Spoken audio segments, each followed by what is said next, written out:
رسول اللہ صلی اللہ علیہ وسلم ایک دن حضرت عائشہ رضی اللہ تعالی عنہا کے پاس آئے۔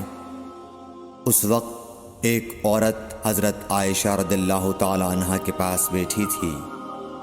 آپ صلی اللہ علیہ وسلم نے دریافت کیا، یہ کون ہے؟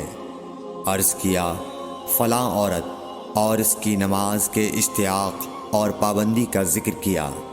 آپ صلی اللہ علیہ وسلم نے فرمایا، ٹھہر جاؤ، سن لو کہ تم پر اتنا ہی عمل واجب ہے جتنے عمل کی تمہارے اندر طاقت ہے۔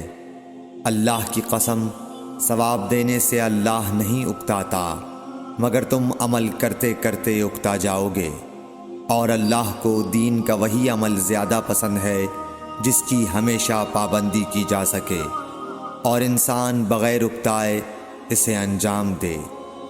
صحیح بخاری، حدیث نمبر 43۔